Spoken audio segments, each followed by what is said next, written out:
Testing. Can y'all hear me? All right. Good.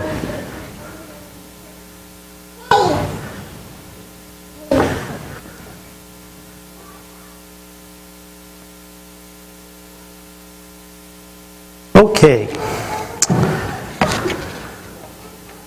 All right, so tonight we're going to be talking about James chapter 5. And did anybody not get a lesson sheet that's... I knew I was forgetting somebody.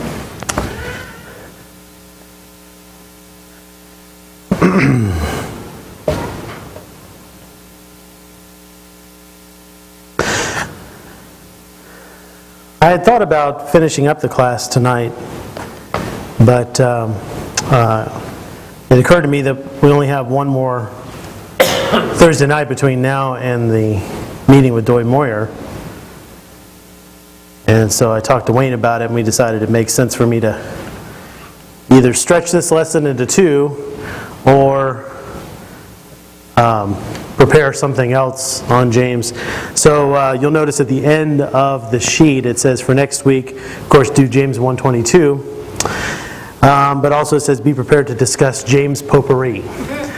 So I don't know if we'll review the book.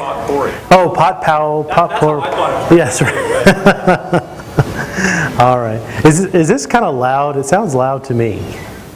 All right. I think I may have turned it up just a little bit extra. Okay. Thank you.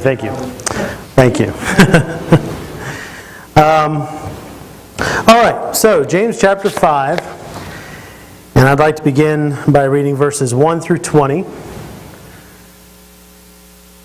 As always, reading from the English Standard Version. I'm sorry, 1 through 12. 1 through 20 is the whole chapter. Come now, you rich, weep and howl for the miseries that are coming upon you. Your riches have rotted, and your garments are moth-eaten. Your gold and silver have corroded, and their corrosion will be evidence against you, and will eat your flesh like fire. You have laid up treasure in the last days. Behold, the wages of the laborers who mowed your fields, which you kept back by fraud, are crying out against you. And the cries of the harvesters have reached the ears of the Lord of hosts. You have lived on the earth in luxury and in self-indulgence. You have fattened your hearts in a day of slaughter. You have condemned and murdered the righteous person. He does not resist you. Now, if you're just doing a casual reading through the book of James, as I have done, and you come to this point, this passage seems a little bit out of place to me. I don't know if you had the same thought. Of course, we started at verse 1, but going back through verse 4, through the end of chapter 4, he's talking about, depending on the Lord's will, making the Lord's will your will, and not depending on your own plans.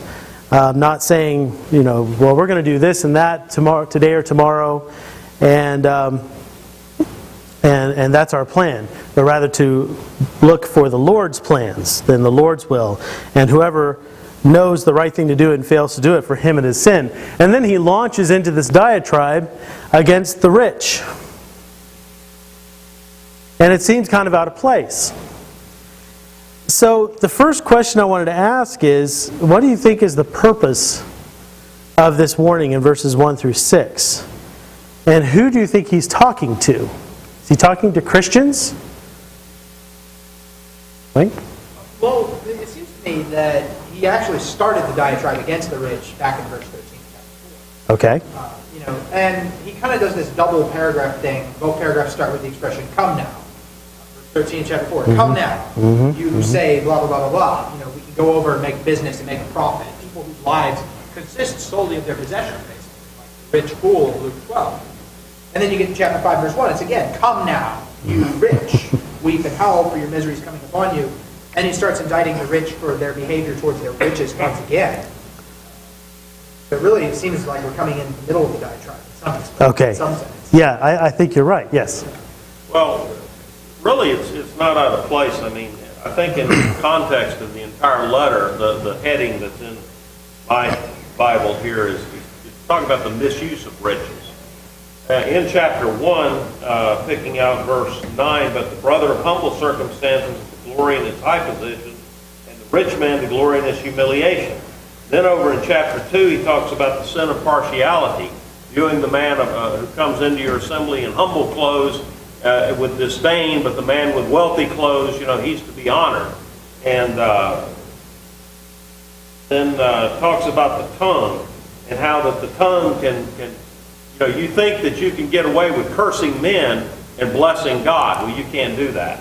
And that's kind of a similar attitude there with the tongue. And then chapter 4 begins talking about, things to avoid. Don't speak against one another. Don't judge your brethren, unfairly. And then he comes to chapter 5 here, talking about the misuse of riches. They were placing stock in things they could hang on to. And I guess maybe we might say that in this case, a bird in the bush is worth two in the hand. The bird in the bush being what's out there that we can't see, right. Eternity. Right. And the two in the hand is what we have right now. Right. And you throw the two away that we have right now, get rid of your rich clothes and become a humble man, because what's out there that you can't see is worth far more. Very good. Yeah. So you think that he's talking to Christians here? This isn't simply a denouncement of rich people in general. Well, it does seem to be parallel in some ways. The whole diatribe seems to be parallel to chapter 2. Got this assembly, and the wealthy man comes to the assembly. Poor man comes to the assembly. He seems to be indicting Christians here. If he's been indicting them throughout the rest of the letter. Right. Well, at the beginning of the letter, he calls them adulterers. Right. 12 tribes. Right. Compared to some of the stuff he said previously. It's done.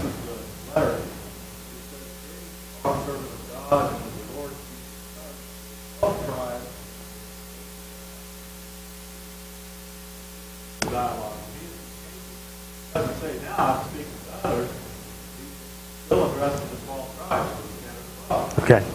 All right. Now, yes, Gail.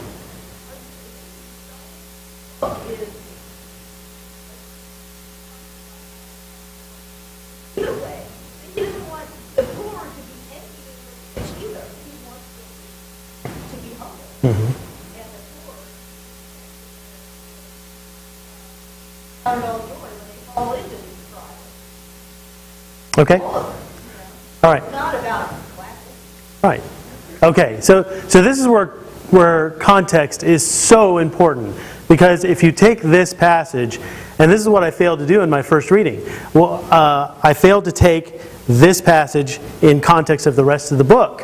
And so I was reading this diatribe against the rich, and then I read verse 7 where it says, "Be patient, therefore, brothers, until the coming of the Lord." I'm like, oh, I see. So he's telling these people what's going to happen to all these rich people that are oppressing them and making their lives miserable, and they should just be patient and wait for the Lord to bring His judgment against them, is what he's trying to say.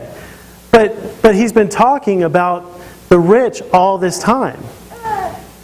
He's been talking about holding on, like you said, holding on to what we have in this life.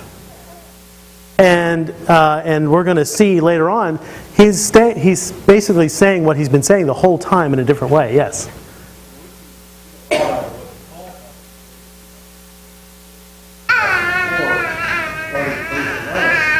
Not that I speak to one, person I am. I get along with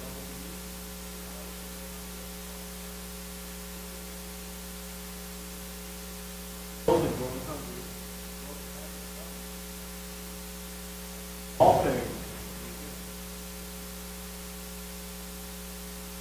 All right. Good parallel.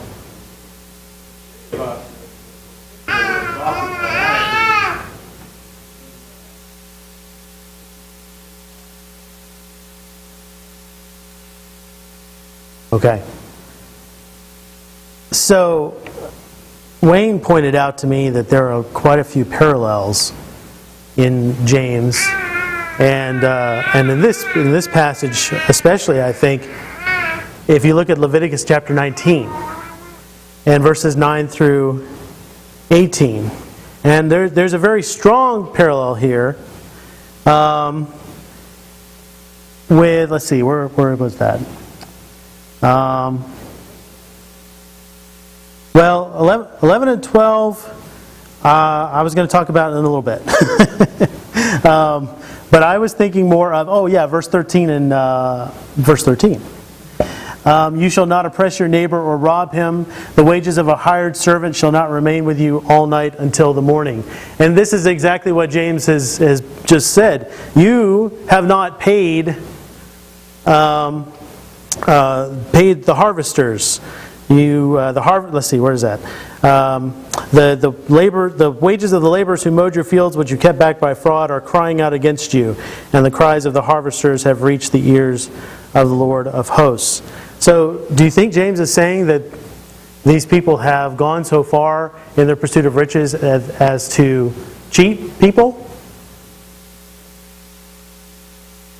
It seems likely. It seems likely. But at a minimum, I think what he's saying is, when you pursue riches and that is your goal in life, that is your focus in life, then you have violated this law. You have violated the law that they would know so well from Leviticus 19, which ends in verse 18, love your neighbor as yourself. I am the Lord. And what did James tell us before? If you violate, let's see, did James? Well, I can't remember exactly what he said. Is he the one? It's in chapter 2. Is he the one that said if you violate one part of the law, you violated the whole thing? Yes. Yeah. For whoever keeps the whole law but fails in one point has become accountable for all of it. Yes. Okay. And that's why I got confused, because I was thinking of both of those passages. But at a minimum, even if they're not guilty of cheating themselves, they're at least guilty of not showing love for their neighbor by pursuing the riches, which is exactly what he was talking about at the end of chapter 4. Because they were pursuing their own will and their own plans, and they were failing to do the right thing, as it says in verse 17. And for them it is sin. All right. Does that make sense? You have a different I think it makes perfect sense. I mean, okay. He called them murderers and adulteresses in chapter 4. Yeah. And, I mean, or do we assume that this is the congregation that everybody murders everybody, or everybody's Pretty much of a congregation after a while. Yeah, I know, exactly. So what it seems more likely that he uses this hyperbolic language of murderers, you adulteresses, all these other things to show this is what your behavior is. You might as well be doing this because this is your relationship with the law. And it all comes back to what he said back in chapter 2 about how you stumble in one point, you're guilty of breaking the whole thing because the whole law is summed up in. Exactly. Yes, Gail.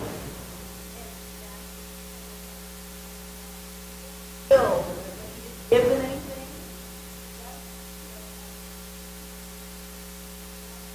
That is your take care of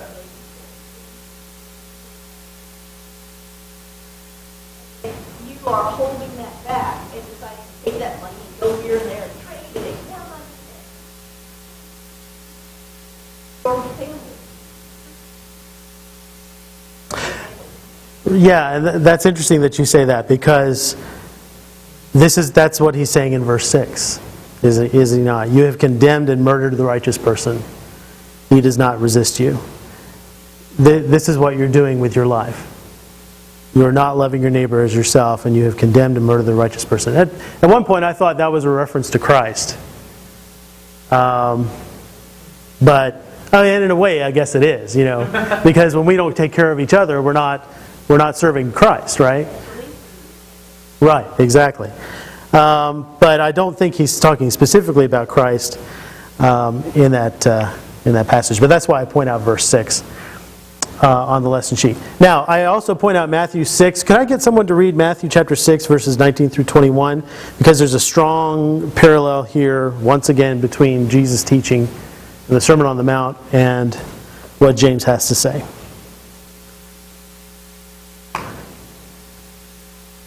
Whoever's got that, go ahead and read it, please.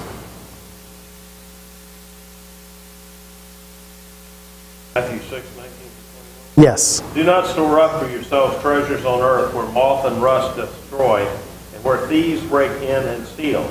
But store up for yourselves treasures in heaven, where neither moth nor rust destroys, and where thieves do not break in or steal. For where your treasure is, there will your heart be also. Okay, so what's James saying? He's saying, you've done exactly this. He's saying, your gold and silver have corroded. Well, before that, your riches have rotted and your garments are moth-eaten.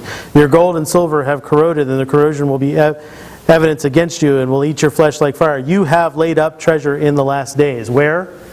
On earth, where all those things can happen to it. And so he's accusing them of doing exactly what Jesus said not to do. So, what does James say that we are to do instead with the time that we are given?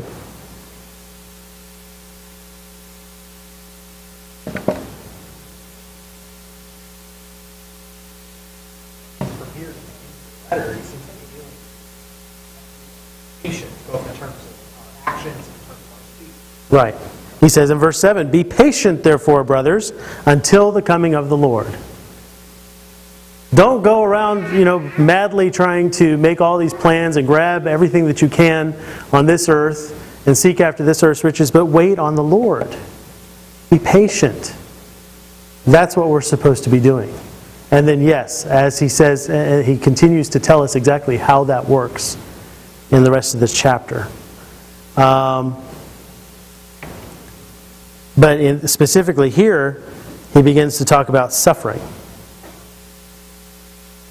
We're not supposed to be trying to make ourselves as rich as possible, but suffering is normal. He started the book out that way, right? How the testing of our faith. What was the language there? Sorry, I'm having trouble remembering these passages. Endurance, yes, or patience, exactly. So he ends the book kind of the same way that he began it. And he gives us the example of the prophets. Why are the prophets a good example of patience and suffering?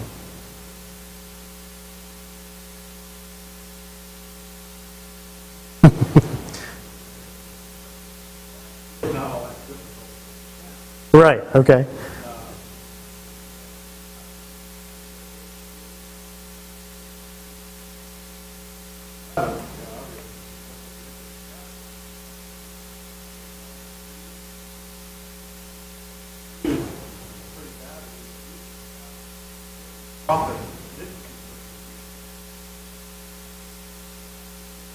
Mm-hmm.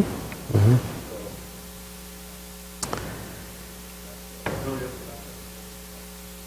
Okay. And another parallel between James's writing and the Sermon on the Mount in Matthew 5:12 at the end of the Beatitudes, rejoice and be glad, for your reward is great in heaven, so they persecuted the prophets who were before you. So we're going to talk about Elijah in just a minute, but look at Elijah and what his life was like and all the things that he had to go through. We're going to talk about how he prayed and there was drought. And that's a powerful thing. That's James' point. But who had to live in that drought? Elijah did. And he lived by a brook until the brook dried up, and then he had birds come and feed him, and then he had to go find a widow and live with her for a while, and it wasn't easy. It wasn't an easy life. God took care of him, but it wasn't an easy life.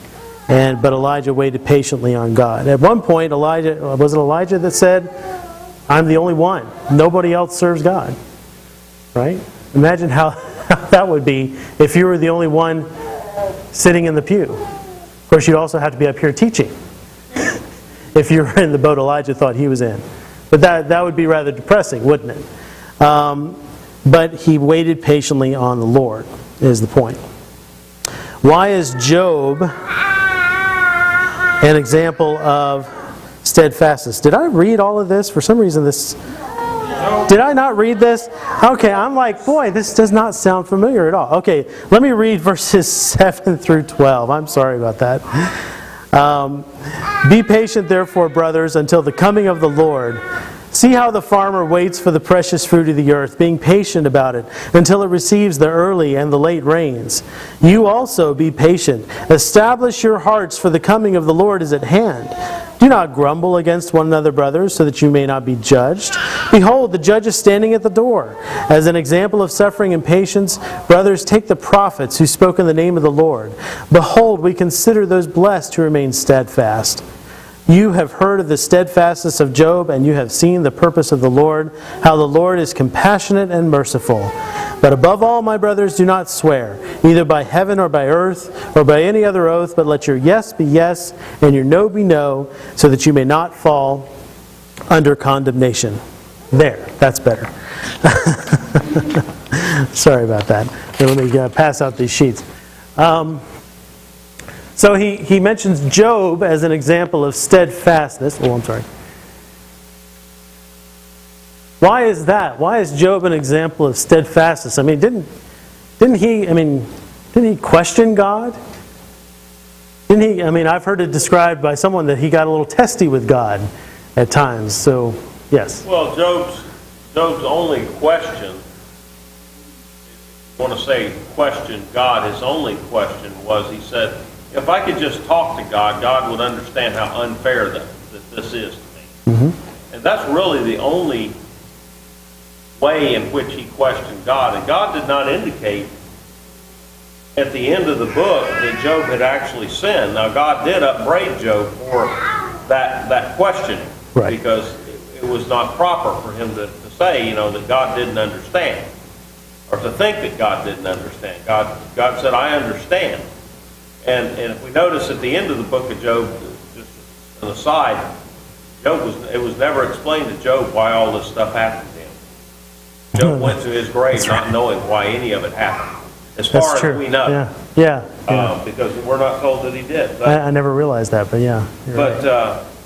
So Job's question to God was not, why is this happening or anything like that, but even at that, in the middle of struggles, we see many of the prophets question God. I mean, here Elijah said, I alone am left. And God said, no, there's 7,000 that have not bowed the knee to Baal. Elijah, get up and go to work. And God gave him some work to do. Mm-hmm. But God didn't really discipline Elijah severely when he did that. He told Job's friends, you go to Job and let Job pray over you because you guys have sinned. Right. And Job needs to pray for you because he's my righteous servant. Mm-hmm.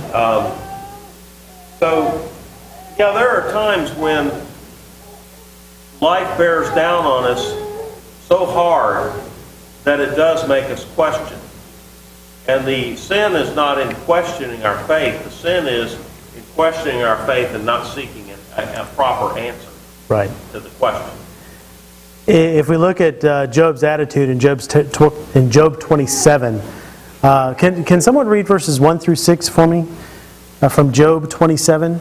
In the passage you refer to, I've also got on the sheet, which is Job 42, where God tells Job's friends to go to Job and ask him to sacrifice for them because he was his righteous servant. I think Job's attitude in 27 really sums up our point here. Verses 1 through 6, please. Then Job continues that God lives, Almighty, who has considered my soul. Life is in me, the breath of God is in my nostrils. Let her be. Far be it from me that I should serve you right. I will not put away. That's my righteousness. Heart is not reproached. Okay. That amidst all the turmoil that Job was feeling, and the unhelpfulness of his friends. Job remained steadfastly a servant of God. Even when his wife said to him, "Curse God and die," he refused to do it.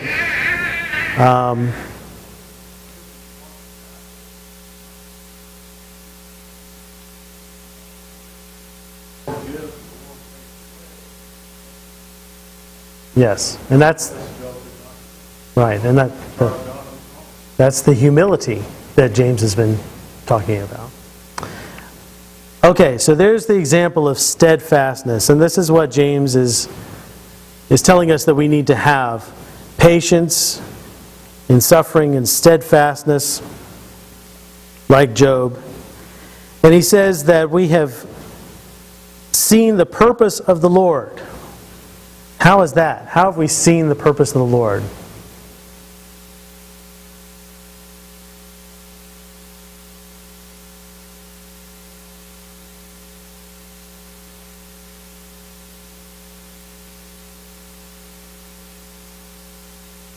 Oh, my version doesn't say purpose. Okay. The word that he's using there is the same word that he's been using everywhere else in James to talk about perfection. The outcome of the Lord's dealings, really, the New Record Standard says outcome. And really the idea is that, once again, we're back to this idea of perfection. Testing of faith produces endurance. Let endurance have its perfect result so that you may be perfect and complete, lacking in nothing. 1:4. Okay. So what is that outcome? Well, that outcome is that perfection that he's talking about. Okay. That's the word he uses there. Okay. Well, what does he say immediately after that, though? The Lord is full of compassion and merciful. Okay. Now, the way the version I have reads, that is the purpose. That is the outcome. How the Lord is compassionate and merciful.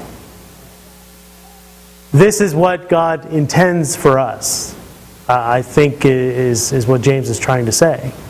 And so if we'll just be patient and steadfast and wait on Him and wait on His judgment, the Lord wants to be compassionate to us. The Lord wants to show us mercy. And this is why we do all of these things that James has been teaching us. Yes? It does appear to be alluding to this idea of the Old Testament. God is gracious and compassionate, slow to anger and abounding in love and kindness. Or maybe slow to anger, long-suffering, or you can also patience.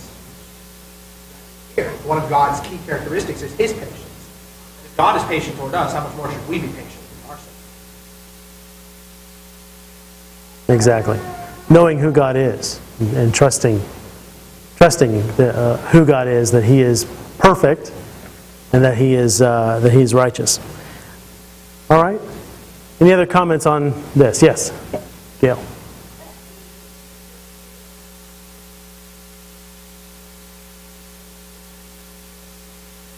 Mm-hmm.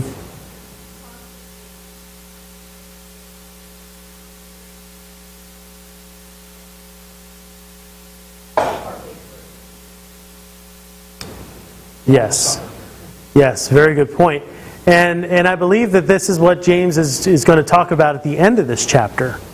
How we wait in patience. What do we do as we're waiting in patience for the Lord? And we'll get to that when we talk about verses 13 through 20. But before we get there, I want to talk about verse 12. Let me read it again. But above all, my brothers, do not swear, either by heaven or by earth or by any other oath, but let your yes be yes and your no be no, so that you may not fall under condemnation. What is this doing here? Well, what does this have to do with the rest of it? And why does he put so much importance on this one thing of not swearing? He says, above all, my brothers, do not swear.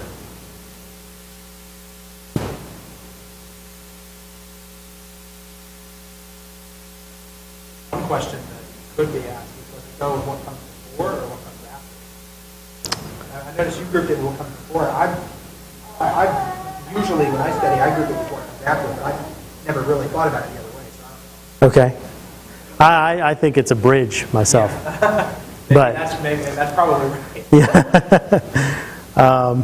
But the reason, the primary reason I grouped it with what comes before is because that's the heading, where the headings are in my in my Bible, and it made sense because when he says "but above all," it seems to be conjoined with what comes before. Above all of this that I've already told you, do not swear. It's like, do not swear.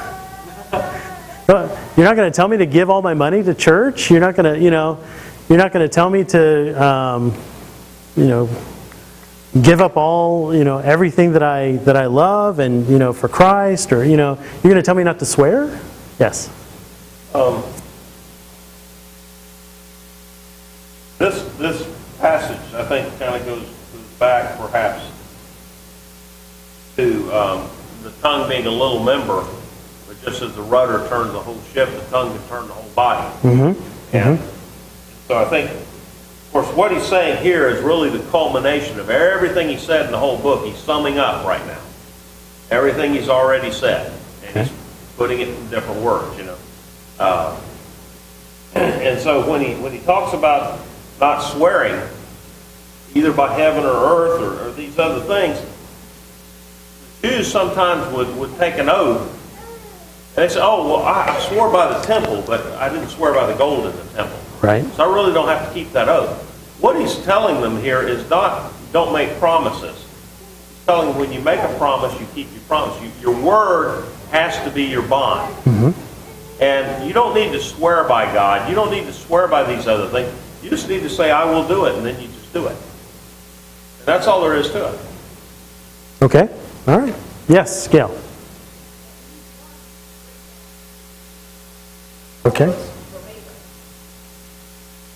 I think it does. Okay. Because he says, don't swear by heaven in the Sermon on the Mount. Earth is God's throne.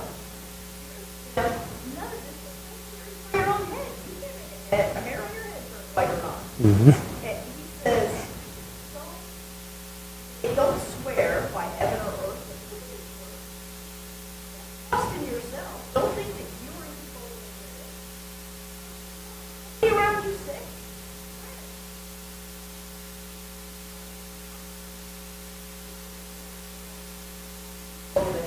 Okay.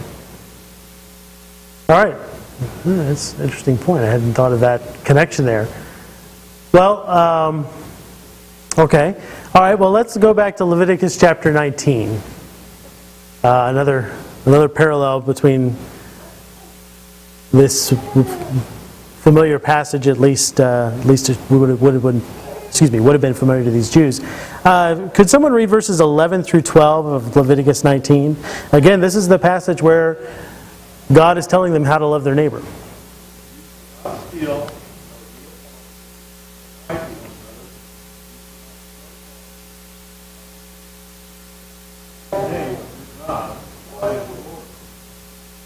Okay. The part of that I want to focus on is you shall not deal falsely. Probably that sums up everything that's in those two verses. And probably more. And then I referenced the passage that Gail was just talking about in the Sermon on the Mount. And then in Matthew 23, I believe Mark referenced that passage where Jesus talks about not swearing. But, if you say you're going to do something, do it. And I asked the question, love is a vital element of our relationship with God and our brethren. What is the other vital element to our relationship with God and our relationship with the brethren? Trust. Exactly. And so I think what James is pointing out here is that if you're waiting patiently on God, you ought to be trustworthy. Just like Jesus pointed out, you don't need to swear on different things to seal the deal on your promises. If you make a promise, you ought to be trustworthy. You ought to keep that promise. If you say you're going to do something, you ought to be trustworthy. You ought to do what you say you're going to do. And James is saying the same thing. We ought to be trustworthy. And then he continues in verses 13 through 20 to talk about how we treat one another. And some of the things that he's going to talk about in verses 13 through 20 require trust. And we only have 6 minutes left, but let's go ahead and read that passage so that maybe you can see what I'm trying to say here. Is anyone among you suffering? Let him pray. Is anyone cheerful? Let him sing praise. Is anyone among you sick? Let him call for the elders of the church and let them pray over him, anointing him with oil in the name of the Lord. And the prayer of faith will save the one who is sick, and the Lord will raise him up. And if he has committed sins, he will be forgiven. Therefore, confess your sins to one another and pray for one another that you may be healed. The prayer of a righteous person has great power as it is working. Elijah was a man with a nature like ours, and he prayed fervently that it might not rain. And for 3 years and 6 months it did not rain on the earth. Then he prayed again, and heaven gave rain, and the earth bore its fruit.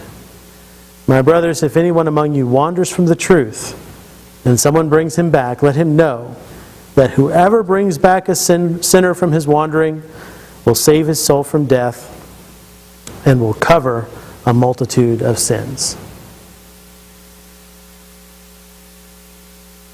And I see a lot of trust in this passage. Trust in God and trust in our brethren. We can share what we're feeling with God and trust Him to listen to us. We can pray to God and trust Him to hear our prayer and to answer it. We can confess our sins to one another and pray for each other and trust each other to do that, and to love one another enough that we don't judge one another, as James has talked about extensively in this letter. But that we pray for each other, that we trust that our prayers will be heard, that when someone is wandering away, if I'm wandering away, I can trust my brethren to come rescue me. Because I know that our relationship is good. I know that my brethren love me. And I trust them. Love and trust go hand in hand. And so I think that's why I consider verse 12 to kind of be a bridge. He's telling them all of these things, be patient, and he wants them to think, but above all, none of this matters if you're not trustworthy. Does that make sense? Any other takes on that passage you want to bring to light?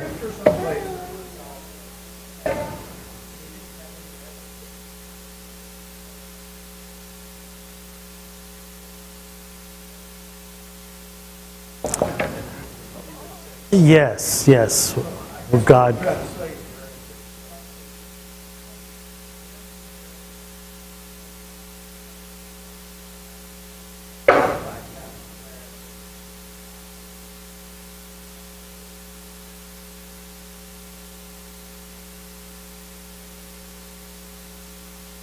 Idea of where this certain thing by a certain God.